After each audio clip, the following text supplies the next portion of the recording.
Salut les gens, j'espère que vous allez bien. Alors le NXT TakeOver 31 n'a pas eu lieu au Performance Center mais au Capitol Wrestling Center. C'est le même endroit mais le Performance Center a changé de nom et a évolué.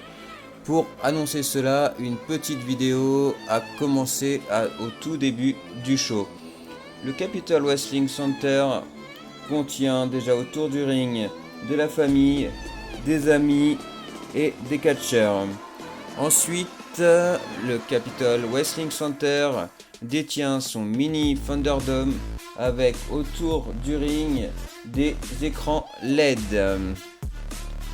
Le Capitol Wrestling Center tient son nom de la Capitol Wrestling Corporation, la compagnie qui a été fondée par le père de Vince McMahon, Jesse McMahon, en 1953 et qui donnera plus tard naissance à la WWF, puis WWF et enfin WWE. Donc ceci, on peut dire que c'est un bel hommage. Et juste après ceci a commencé le show. Donc c'est parti les gens, on voit les résultats ensemble, c'est parti. Le premier match de la soirée était pour le match championnat nord-américain avec Damian Priest et contre Johnny Gargano. Alors sincèrement ce match était juste énorme, mais je me suis demandé pourquoi un match d'ouverture entre Damian Priest et Johnny Gargano et en plus pour la ceinture nord-américain. Donc voilà, mais franchement c'était vraiment juste énorme. Mais voilà, on commence par un match qui est digne d'un pay-per-view, mais bon, d'un pay-per-view, excusez-moi, d'un main event. Mais bon, voilà, c'est comme ça. Mais en tout cas, le match était juste énorme. Le grand gagnant, c'est Damian Priest. Après, pas de grande surprise, parce que Damian Priest vient juste d'être champion il y a très peu de temps. Donc forcément, Johnny Gargano n'allait pas reprendre le titre tout de suite. Et donc voilà, en plus Johnny Gargano, c'est Johnny Gargano, donc même s'il n'a pas de ceinture, il est tout autant respecté, donc il n'est pas pressé de revoir une ceinture. Et le grand gagnant, c'est Damian Priest. Le match Velveteen Dream contre Kushida. Alors déjà, je tiens à signaler que Kushida, c'est un catcheur que j'appréciais énormément à la New Japan. Et s'il arrive à NXT, c'est pas pour rien, c'est pour qu'il arrive au sommet de la NXT. Donc sincèrement c'était sûr et certain, encore une fois pas grande surprise, que ça soit Kushida qui gagne le match. Par contre Velveteen, je pensais qu'au bout d'un moment tu allais te transformer en surfeur d'argent. Pourquoi? Parce que déjà tu avais les cheveux très gris. Bah, voilà, si c'est ton style, c'est très bien. Sauf que le problème, c'est ça que déteignait également sur ton visage et j'ai commencé à avoir peur que sincèrement tu allais te transformer en surfeur d'argent. Mais sinon, le match, voilà, était relativement sympa, c'était fun. Et donc voilà, mais pas de grande surprise, c'était sûr et certain que Kushida allait gagner ce match. Escobar contre Isaiah Scott.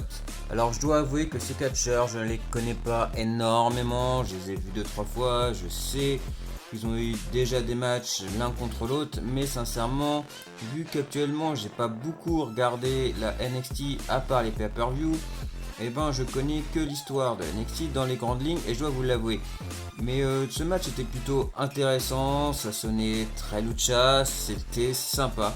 Mais après voilà, je vais pas m'éterniser dessus parce que je ne connais pas énormément l'un et l'autre et du coup j'ai pas envie de dire de bêtises.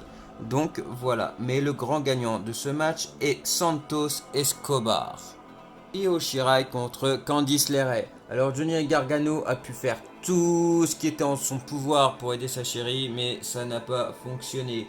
Il a perturbé l'arbitre, il a été chercher la ceinture de championne, il a encore perturbé l'arbitre afin que Candice puisse prendre la ceinture et en mettre un coup à Io Shirai, mais ça n'a pas suffi pour l'assommer totalement et du coup Io Shirai gagne le match quand même.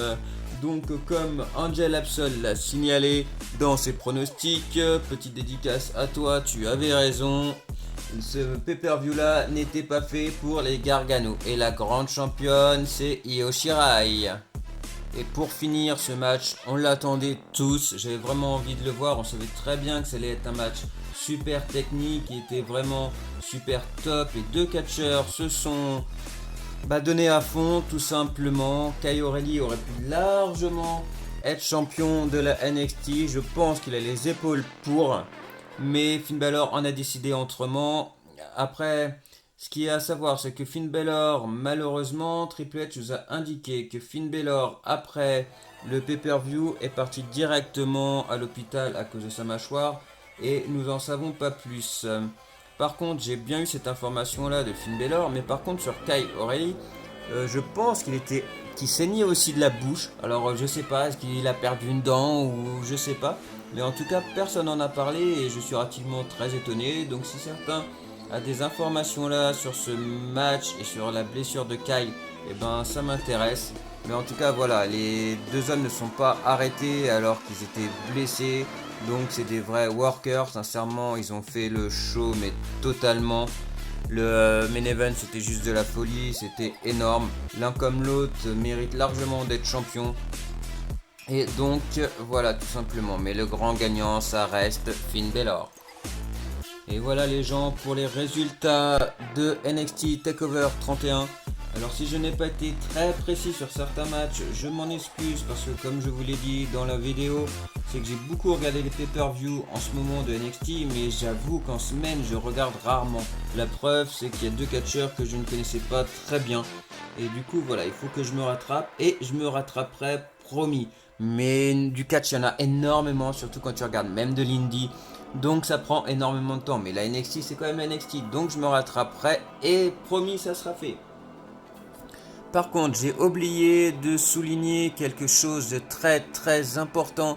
C'est que pendant le match de Io Shirai et Candice LeRae, c'est que à la fin quelqu'un est venu pour affronter, pour lancer un défi à Io Shirai. Et ce n'est personne d'autre que Ember Moon.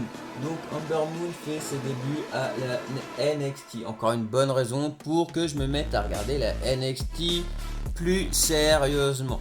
Mais en tout cas voilà les gens, c'était une petite vidéo pour au moins que vous ayez mon retour sur ce NXT TakeOver, que vous ayez les résultats. Et voilà, n'hésitez pas à commenter, à partager, à vous abonner bien sûr, activer la cloche. Et moi je vous dis à très vite, salut les gens.